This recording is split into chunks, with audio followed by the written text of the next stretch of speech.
Alipofungua mlango wa chumba cha mzee, kila mtu alibaki kimya. Lakini kabla mlango huo kufunguliwa siku ile, kila kitu kilianza kwa ukimya mzito uliotandaa katika ile nyumba ya familia. Siku hiyo asubuhi, anga lilikuwa tulivu kuliko kawaida. Ndege walikuwa wakiruka polepole juu ya paa la nyumba ya mzee Joram, kana kwamba hata wao walihisi uzito uliokuwa mioyoni mwa watu waliokusanyika pale. Ndani ya ua mkubwa, ndugu na jamaa walikuwa wameketi katika makundi madogo madogo. Wengine walikuwa wakinong'ona taratibu, wengine wakinyamaza kabisa, huku macho yao yakizunguka kuangalia kila kona ya ile nyumba. Mzee Joram alikuwa ameaga dunia usiku uliopita. Alikuwa mtu aliyekuwa akiheshimiwa sana, mfanyabiashara wa zamani aliyekuwa na mashamba, majengo ya kupangisha na jina kubwa katika jamii. Lakini sasa kile kilichobaki ni kumbukumbu na maswali mengi yasiyo na majibu. "Unajua aliacha mashamba mangapi?" aliuliza mama mmoja kwa sauti ya chini. "Nasikia kuna hati nyingi sana, hata za mji," akajibu mwingine huku akitazama upande wa nyumba kuu. Pembeni kidogo, kijana mmoja aitwaye Amani alikuwa ameketi kimya peke yake. Mikono yake ilikuwa imekumbatia magoti yake, macho yake yakiwa mekundu. Tofauti na wengine, yeye hakuwa akiwaza kuhusu mashamba wala pesa. Alikuwa akimkumbuka baba yake. Na moyoni mwake kulikuwa na jambo moja lililomtatiza zaidi. Chumba cha mzee kilichokuwa kimefungwa kwa miaka mingi. Mazungumzo ndani ya familia yalizidi kuwa mazito kadri saa zilivyopita. Ndani ya sebule kubwa, wana wa mzee Joram walikuwa wameketi kwenye viti vikubwa vya zamani. Kamau, mtoto wa kwanza, alikuwa akipangusa jasho usoni mara kwa mara, huku akionekana kuwa na mawazo mengi. Upande wake wa kulia alikaa Otieno, ndugu yake mdogo, macho yake yakiwa yameelekezwa dirishani kana kwamba alikuwa akifikiria jambo kubwa. "Tunapaswa kujua mapema mambo ya hati," Kamau alisema kwa sauti ya chini lakini yenye uzito. "Siwezi kuona mali yote ikichanganywa bila mpangilio." Otieno akavuta pumzi ndefu. "Mimi pia nafikiria hivyo, lakini kuna jambo moja linanipa wasiwasi." Kamau akamwangalia kwa makini. "Jambo gani?" Otieno akasita kidogo kabla ya kusema, "Chumba chake, kile ambacho hakuruhusu mtu yoyote kuingia." Kimya kikazuka kwa sekunde chache. Wakati huo huo jikoni, wake wa familia walikuwa wakinongonoa kuhusu mambo mengine. "Je, alikuwa na bima? Na akaunti za benki?" Mmoja aliuliza. "Na akaunti za benki?" Mwingine akaongeza. Maneno yao yalikuwa ya polepole, lakini yalikuwa wazi. Kila mmoja alikuwa na mataumi yake moyoni. Nje ya nyumba, Amani alikuwa bado ameketi chini ya mti ule ule. Akakumbuka siku moja, miaka iliyopita, babu yake alimwambia kwa sauti ya upole, "Siku moja, utahitajika kufungua mlango ule, lakini usifanye hivyo kwa tamaa." Maneno yale yalikuwa bado yakimrudia akilini mwake. Na sasa, alikuwa akianza kuelewa uzito wake. Saa za mchana zilipokaribia, gari moja jeupe lilionekana likikaribia lango la nyumba ile. Watu wote waliokuwa nje waligeuza macho yao kuelekea upande ule. Gari liliposimama, mwanamke mmoja aliyekuwa amevaa mavazi rasmi alishuka taratibu. Alikuwa Binjeri, wakili ambaye familia ilimfahamu kwa miaka mingi. Alitembea kwa hatua za kujiamini huku akishika begi lake la hati mkononi. Kamau alisimama haraka kumlaki. "Karibu Binjeri," alisema kwa heshima. "Tulikuwa tukikusubiri." Binjeri akatikisa kichwa kwa utulivu. "Asanteni. Najua hii ni siku ngumu kwa familia." Wote wakaingia ndani ya sebule. Amani naye aliitwa aingie. Ndani ya chumba, ukimya ulikuwa mzito kiasi kwamba hata pumzi zilikuwa zikisikika. Binjeri aliweka begi lake mezani, Akafungua taratibu, kisha akatoa karatasi kadhaa. Mzee Joram aliacha maagizo maalum kabla ya kuaga dunia. Alisema kwa sauti tulivu lakini thabiti. Watu wote wakasogea mbele kidogo. Kabla mali yoyote kugawiwa, aliendelea kusema, kuna mlango mmoja ambao lazima ufunguliwe mbele ya familia yote. Macho yakatazamana. Mioyo ikaanza kupiga haraka. Hakuna aliyesema neno. Kila mmoja alijua mlango uliokuwa ukizungumziwa. Mlango wa chumba cha mzee. Habari ya kufunguliwa kwa mlango ule ilienea haraka ndani ya nyumba nzima. Watu walikuwa wakinong'ona kila kona, kila mmoja akiwa na mawazo yake kuhusu kile kilichoweza kuwa ndani ya chumba hicho. Wazee waliokuwa wameketi nje chini ya kivuli cha mti walikuwa wakikumbuka maisha ya zamani ya mzee Joram. Unakumbuka alipoanza biashara yake? Mmoja aliuliza. Ndiyo, akajibu mwingine. Alianza kidogo sana, lakini baadaye akawekeza kwenye mashamba na majengo ya kupangisha. Mwingine akaongeza kwa sauti ya chini. Nasikia pia alikuwa na hisa katika kampuni fulani ya bima mjini. Maneno yale yalizidi kuongeza shauku. Ndani ya nyumba, wake wa familia walikuwa wakizungumza kwa tahadhari. Je, kama kuna madeni? Mmoja aliuliza kwa hofu. Au hati za mali nyingi zaidi? Mwingine akauliza kwa matumaini. Kila mmoja alikuwa na fikra tofauti. Lakini Amani, yeye alikuwa na hisia tofauti kabisa. Alisimama karibu na ukuta wa nyumba, macho yake yakielekezwa kwenye mlango ule uliokuwa umefungwa kwa miaka mingi. Alikumbuka jinsi babu yake alivyokuwa akiingia pale peke yake kila jioni. Hakuna aliyewahi kumuuliza. Hakuna aliyewahi kuthubutu kugonga. Na sasa, ukweli ulikuwa karibu kufichuliwa.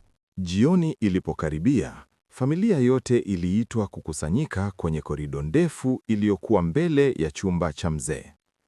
Hewa ilikuwa nzito, kana kwamba hata ukuta ulikuwa na siri zake. Mlango ule ulikuwa pale, wa zamani, uliofungwa kwa kufuli kubwa iliyokuwa imeonekana kwa miaka mingi. Watu wote walikuwa wamesimama kwa mstari wa nusu duara. Hakuna aliyekuwa akitabasamu. Bi Njeri alisimama mbele yao akiwa na bahasha mkononi. Ndani ya bahasha hiyo kulikuwa na kitu kilichokuwa kikisubiri kwa muda mrefu. Ufunguo. Aligeuza macho yake polepole, kisha akamwita mtu mmoja. Amani, njoo hapa. Kelele ndogo za mshangao zilisikika. Kamau alikunja uso. Kwa nini yeye? Aliuliza kwa sauti ya kushangaa.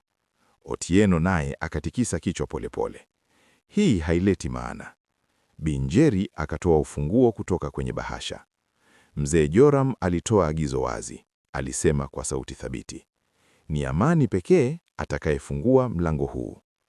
Kimya kikazidi kuwa zito.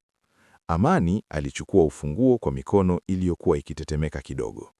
Akasogea polepole kuelekea mlango. Kila mtu alishikilia pumzi.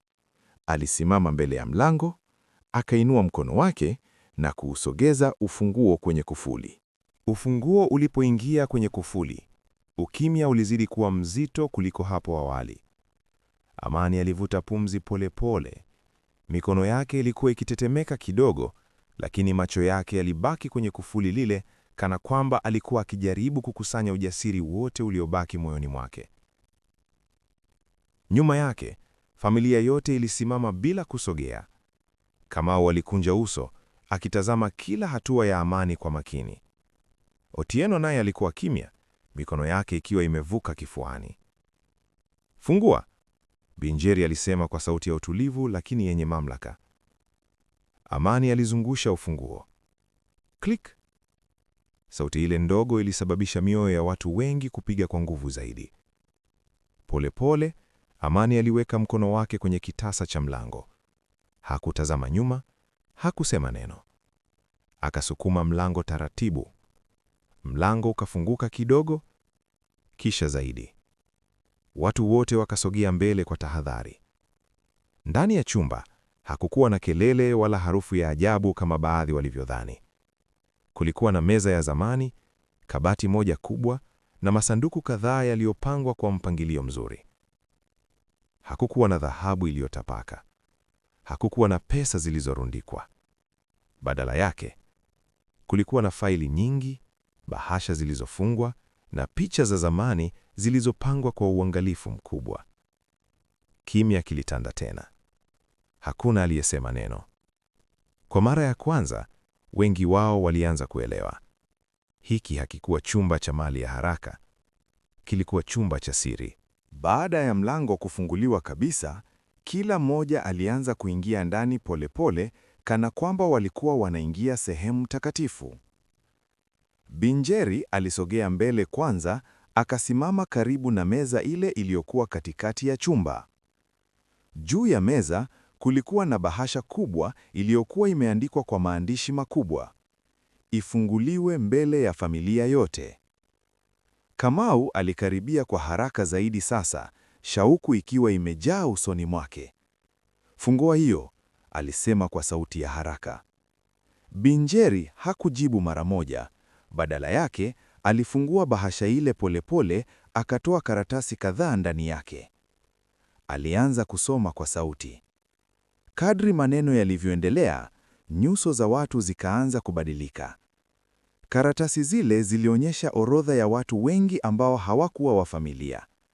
Majina ya watoto, wajane na wazee waliokuwa wakihitaji msaada. Kwa miaka mingi, Binjeri aliendelea kusoma.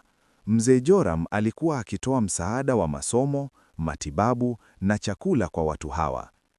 Kelele ndogo za mshangao zikasikika. "Aliwasaidia bila sisi kujua?" mmoja aliuliza kwa mshangao. Amani alitazama picha zilizokuwa ukutani. Kulikuwa na picha za watoto waliokuwa wakitabasamu, picha za wanafunzi waliokuwa wamevaa sare za shule. Na hapo ndipo ukweli mmoja ulianza kujitokeza polepole. Mzee Joram alikuwa akiishi maisha mawili, moja waliojua na lengine walilokuwa hawajui kabisa. Kadri walivyoendelea kuchunguza chumba kile, masanduku mengine yakaanza kufunguliwa. Ndani ya sanduku moja kulikuwa na mafaili mazito yaliyofungwa kwa mpangilio. Binjeri alichukua faili moja na kulifungua mbele yao. "Familia yote inapaswa kuona hili," alisema kwa sauti ya utulivu. Alitoa karatasi moja kubwa yenye muhuri rasmi. Machoni pa wingi, muhuri ule ulikuwa wa serikali. Kamau alisogea karibu zaidi. "Ni hati gani hiyo?" aliuliza kwa hamu. Binjeri alisoma kwa sauti. "Hati ya umiliki wa kampuni ya huduma za kifedha na bima." Maneno yale yalifanya ukimya urudi tena. Otieno akashusha pumzi polepole. "Alikuwa bado ana kampuni?"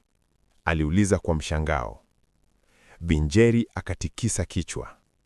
"Ndiyo, na kampuni hiyo imekuwa ikiendelea kukua kwa miaka." Kila mmoja alianza kuangalia mwenzake kwa mashaka.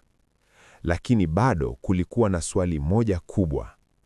Ni nani alikuwa mmiliki wa kampuni hiyo sasa? Binjeri aliendelea kusoma mstari uliofuata. Alipofika pale, alinyamaza kwa sekunde chache.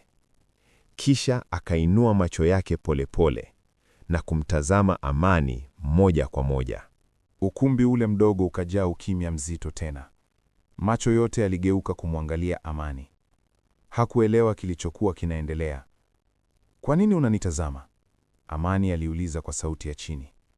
Binjeri alishika karatasi ile kwa mikono miwili, akavuta pumzi ndefu kabla ya kusema. "Kwa mujibu wa hati hii," alianza kwa sauti tulivu, "kampuni hii imesajiliwa kwa jina lako, Amani." Kelele za mshangao zilisikika kila upande. "Hawezekani," Kamau alisema kwa sauti kali. Otieno naye alitetemeka kidogo.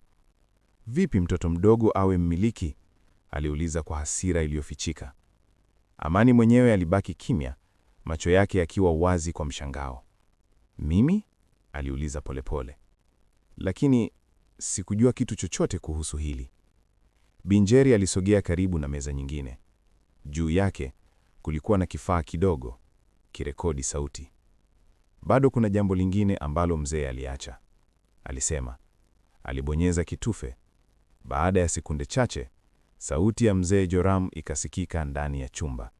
Sauti ile ilisimamisha pumzi za watu wengi. Ilikuwa sauti walioifahamu vizuri, lakini sasa ilikuwa sauti ya mwisho waliokuwa karibu kuisikia. Sauti ya mzee Joram ilisikika wazi ndani ya chumba kile. "Ikiwa mnasikia sauti yangu," alisema kwa utulivu, "basi najua mlango ule umefunguliwa kama nilivyoagiza." Watu wote walinyamaza kabisa. Hakuna aliyethubutu kusema neno. "Nimejua kwa muda mrefu kuwa siku moja nitaondoka," sauti iliendelea, "lakini sikutaka kuacha familia yangu bila mafunzo muhimu." Amani alisimama bila kusogea, macho yake yakiwa yamejaa machozi. "Kama mnavyoweza kuona," sauti iliendelea, "mali si pesa pekee. Mali ni elimu, nidhamu na moyo wa kusaidia wengine." Kamau alishusha macho yake chini. Otieno akavuta pumzi polepole. "Nilimchagua Amani si kwa sababu ni mdogo, bali kwa sababu ana moyo wa huruma na hana tamaa." Ukumbi mzima ukabaki kimya. Hakuna aliyebisha. Hakuna aliyepinga. Mnatakiwa kubaki pamoja kama familia na kutumia mali hii kwa hekima ili kusaidia wengine na kujenga kesho bora. Kifaa kilinyamaza. Hakuna aliyesema neno. Wote walikuwa wamesimama pale, macho yao yakiwa yamejaa mawazo mazito. Na kwa mara nyingine tena, ukimya ule ule uliotanda mwanzo wa hadithi ulirudi. Lakini safari hii haukuwa ukimya wa hofu. Ulikuwa ukimya wa kuelewa.